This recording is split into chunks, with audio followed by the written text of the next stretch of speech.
Sheffield Wednesday have missed the deadline to pay all of their senior players before the end of September and will now face further sanction from the EFL. Football correspondent Rob Dorset joins me right now. Rob, you have to explain this to us, please. Yeah, it is a slightly complicated one, but in principle, it's pretty simple. Sheffield Wednesday haven't paid their players. It's the fifth time in 7 months that's been the case. So this is a pretty long rap sheet that Sheffield Wednesday have got now. And of course, today is the 1st of October.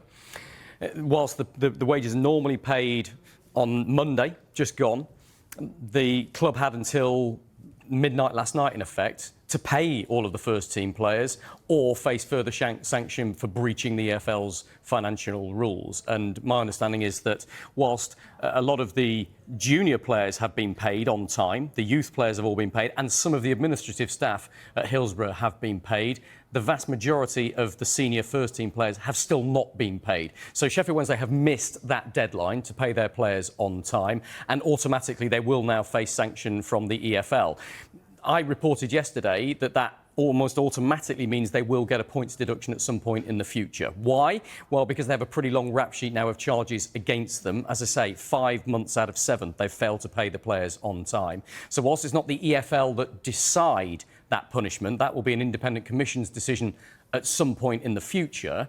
They will now be charged afresh by the EFL, and because of that length and breadth of charges that are against them, it's pretty clear that I think they will get a points deduction at some point in the future. Yeah, do we know how large that points deduction will be? No, we don't, and it's down to that independent commission to decide. But they have pretty clear guidelines, and one of their guidelines is to look at what's happened in the past. They look at precedents. They look at how other clubs have been punished in the past. And most recently, the most recent example is Reading from back in 2023 when they failed to pay their players.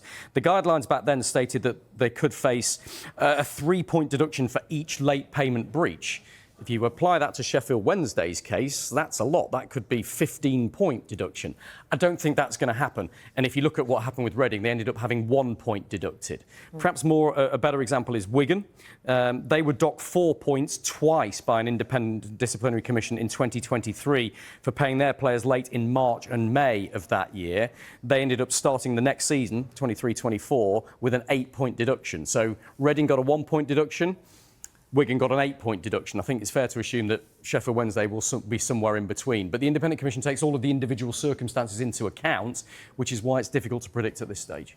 Yeah, Rob, the supporters will probably feel really hard done by, you know, that they look likely to be punished on the field when all the breaches have been caused by off-field matters. I think that's absolutely fair and absolutely right. And we often hear that complaint from players as well as supporters. It does seem unfair, but the rules are very, very clear in the EFL handbook. They never speak about it, the EFL, in terms of disciplinary matters. But what you're looking at now is the game last night where Sheffield Wednesday looked like they were going to get a victory against Birmingham City, only for Damari Gray to score a last-minute equaliser. It wasn't even last minute, it was the 99th minute, which would have earned them their second win of the season. But because they didn't get that, Sheffield Wednesday are still on 6 points from their opening 8 matches. And if they do get a points deduction, that's clearly going to affect significantly their chances of avoiding relegation this season. Now, I've been told that the players don't want to boycott future matches out of loyalty to the fans. There's Damari Gray's finish, by the way. What a great finish it was to earn Birmingham City a point. The players themselves at Sheffield Wednesday do not want to boycott matches. They think they're too professional for that. They've got some solidarity with the supporters as well. But there is a possibility that unless or until they're paid their wages, they may consider refusing to train. So we'll see how that develops over the next few days.